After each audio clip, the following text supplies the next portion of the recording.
ଆସନ୍ତୁ ଶୁଣିବା ଜଙ୍ଗଲପୁର ତୃତୀୟ ଅଧ୍ୟାୟ। ବିବାହ ପରେ ରାଜା ଆରବ ଓ ମୈତ୍ରୀ ଜଙ୍ଗଲପୁର ଏକ ନୂତନ ଅଧ୍ୟାୟ ଆରମ୍ଭ କଲେ। ସେମାନଙ୍କର ସମ୍ମିଳନୀର ନେତୃତ୍ୱରେ ରାଜ୍ୟକୁ ଦୂରଦୂରାନ୍ତରର ଖ୍ୟାତି ଦେଲା। ଏକ ଅନ୍ତିମ ରାଜ୍ୟ ଯେଉଁଠାରେ ଶିକ୍ଷା, ଗଭୀର ଶାନ୍ତି, ମଜବୁତ ଓ ଜନତା ନିଜକୁ ଏକ ଦୂତ ଭାବେ ଅନୁଭବ କରୁଥିଲେ। ଏହି ସମୟରେ ରାଜା ଦମ୍ପତିଙ୍କ ଘରେ ଜନ୍ମ ହେଲା ଏକ ସନ୍ତାନ। ତାଙ୍କ ନାମ ରଖାଗଲା ପ୍ରକାଶ। ଜନ୍ମ ହୋଇଥିବା ସମୟରୁ ଏହି ଶିଶୁ ଅନ୍ୟ ରକମ ଥିଲା। ସେ ଉତ୍ସୁକ, ଜିଜ୍ଞାସୁ ଓ ଦୟାଳୁ ଥିଲା। ତାଙ୍କ ପିତା ଆରବ ତାକୁ ପ୍ରାକୃତିକ ଜ୍ଞାନ, ନୈତିକ ଶିକ୍ଷା ଓ ଦୟାର ଶିକ୍ଷା ଦେଇଥିଲେ, ଯେଉଁଠାରେ ମା ମୈତ୍ରୀ ଶିକ୍ଷା, ବିଜ୍ଞାନ ଓ ସମୃଦ୍ଧିକରଣ ଦେଖାଇଥିଲେ।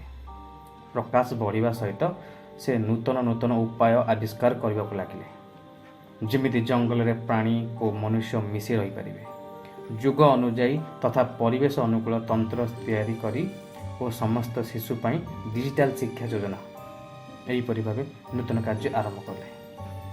ସେ ଏକ ଜୀବନ ଶିବିର ଆରମ୍ଭ କଲେ, ଯେଉଁଠାରେ ପ୍ରଜା ଶିଖୁଥିଲେ କିପରି ଅନ୍ୟ ପ୍ରଜାତି ସହ ବ୍ୟବହାର କରିବା, ପ୍ରାକୃତିକ ସେବା ଓ କେମିତି ନୈତିକତା ଶିକ୍ଷା କରିବା। ଏହିପରି ଭାବେ ଜଙ୍ଗଲପୁରର ଆଗାମୀ ପିଢ଼ି ପ୍ରସ୍ତୁତ ହେଉଥିଲେ। ସମୟ ଅନୁକ୍ରମେ ରାଜା ତାଙ୍କ ପୁତ୍ରକୁ ମାନେ ପ୍ରକାଶକୁ ରାଜ୍ୟଗାଦିର ଦାୟିତ୍ୱ ଦେଲେ ଓ ସେ ମଧ୍ୟ ଖୁସି ଖୁସିରେ ଗ୍ରହଣ କଲେ। ପ୍ରକାଶ ଏକ ନୂତନ ସଂକଳ୍ପ ନେଲେ। ଜଙ୍ଗଲପୁର କେବଳ ଏକ ରାଜ୍ୟ ନୁହେଁ, ଏହା ଏକ ଆଦର୍ଶ ହେବ, ଯେଉଁଠି ମନୁଷ୍ୟ, ପ୍ରାଣୀ ଓ ପ୍ରାକୃତିକ ଓ ନୈତିକତା ଏକ ସାଙ୍ଗେ ଗଢ଼ି ଉଠିବେ। ଏହିପରି ଭାବରେ 3 ପିଢ଼ି ଦ୍ୱାରା ଗଠିତ ହେଲା ଜଙ୍ଗଲପୁର ସ୍ୱପ୍ନ, ଏକ ଅନ୍ତିମ ଦେଶ ଯାହା ଅନ୍ୟମାନେ ଦେଖି ଶିଖନ୍ତି ଓ ସ୍ନେହ ଏବଂ ନ୍ୟାୟରେ ନିର୍ମିତ ହୁଏ ଏ ଜଙ୍ଗଲପୁର ରାଜ୍ୟ।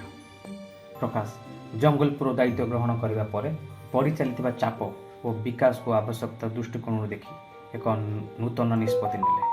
ସେ ଚିନ୍ତା କଲେ ଏକ ଏମିତି ସଂସ୍ଥା ତିଆରି କରାଯିବା ଦରକାର, ଯେଉଁଥିରେ ଦୁନିଆର ଲୋକ ଆସି ଶିଖିପାରିବେ ଓ ତାଲିମ ନେଇପାରିବେ। ସେ ଏକ ନୂତନ ରାଜ୍ୟ ନିର୍ମାଣ କଲେ ଓ ସେ ରାଜ୍ୟର ନାମ ଦେଲେ ଶାନ୍ତିଗର୍ଭ। ଏହା ଜଙ୍ଗଲପୁର ପୁରା ଅଲଗା ଥିଲା, କିନ୍ତୁ ତାହାର ମୂଳ ଦୃଷ୍ଟିକୋଣ ନୈତିକତା, ପ୍ରେମ, ପ୍ରାକୃତିକ ସମ୍ମାନ ଓ ମନୁଷ୍ୟତା ଉପରେ ଆଧାରିତ ହୋଇ କେମିତି ବଞ୍ଚିପାରିବ ତା ଉପରେ ଏଠାରେ ଶିକ୍ଷାନୁଷ୍ଠାନ ଥିଲା। ଶାନ୍ତିଗର୍ଭ ରାଜ୍ୟର ବିଶେଷତା, ଅନ୍ୟ ରାଜ୍ୟର ପ୍ରଜା ଆସି ଏଠି ଶିଖିପାରିବେ। ଆଧୁନିକ ରୋବୋଟିକ୍ସ ଓ ପ୍ରାଚୀନ ଜ୍ଞାନର ସଂଯୋଗରେ ଚାଲିଥିବା ଏହି ଶିକ୍ଷାତନ୍ତ୍ରକୁ କେମିତି ସହଜ ଉପାୟରେ ବୁଝିପାରିବେ। ପ୍ରାକୃତିକ ଅନୁସୂଚିତ ପ୍ରଜାତି ଆଧ୍ୟାତ୍ମିକ ନେଇକି ଏହି ରାଜ୍ୟର ପରିଗଣିତ ହୋଇଥିଲା। ପ୍ରକାଶ ଏହି ରାଜ୍ୟକୁ ଏକ ସାମ୍ରାଜ୍ୟ ନୁହେଁ, ଏକ ପ୍ରେରଣା ଭାବେ ଦେଖୁଥିଲେ। ବିଭିନ୍ନ ଦେଶର ଅଧିନାୟକ ଶାନ୍ତିଗର୍ଭକୁ ଆସି ସେଠାରେ ଶିକ୍ଷା ଲାଭ ମଧ୍ୟ କରୁଥିଲେ। ଏହି ସମୟରେ ପ୍ରକାଶ ନିଜ ପୁତ୍ରୀ ତାରା ଉପରେ ଅତି ବିଶ୍ୱାସ କରୁଥିଲେ। ସେ ଶାନ୍ତିଗର୍ଭର ରାଜ୍ୟର ସମସ୍ତ ଦାୟିତ୍ୱ ନିଜ ପୁତ୍ରୀକୁ ପ୍ରଦାନ କରିଥିଲେ। ଆଉ ଶେଷରେ ପ୍ରଜାମାନଙ୍କୁ କହିଥିଲେ, ମୁଁ ରାଜା ନୁହେଁ, ଏ ରାଜ୍ୟର ଦୂତ। ଯେଉଁଦିନ ଏ ରାଜ୍ୟ ସ୍ୱତନ୍ତ୍ର ଚେତନା ଓ ମୂଳବୋଧରେ ଚାଲିପାରିବ, ସେଦିନ ମୁଁ ନିଜ ଭୂମିକା ସମାପ୍ତ କରିଦେବି। ରାଜାଙ୍କ ଏ ଆହ୍ୱାନରେ ଜଙ୍ଗଲପୁରବାସୀ ରାଜାଙ୍କୁ ଅତ୍ୟଧିକ ଭଲ ପାଇଲେ। ପ୍ରକାଶ ତାଙ୍କ ଜୀବନ ଦ୍ୱାରା ଶିଖାଇଗଲେ କି ଜଙ୍ଗଲପୁର ଗୋଟେ ରାଜ୍ୟ ନଥିଲା, ଗୋଟେ ପରିବାର ଥିଲା। ପରିବାରରେ କେମିତି ଏକତା, ମାନବିକତା ରହେ, ସେୟା ସବୁ ରାଜ୍ୟକୁ ସେ ଶିଖାଇ ଦେଇଥିଲେ। ଏହି ମାନବିକତା ପାଇଁ ଏହି ରାଜ୍ୟ ଏକ ଅଖଣ୍ଡ ଓ ସମୃଦ୍ଧିଶୀଳ ରାଜ୍ୟ ହେବାକୁ ଲାଗିଥିଲା।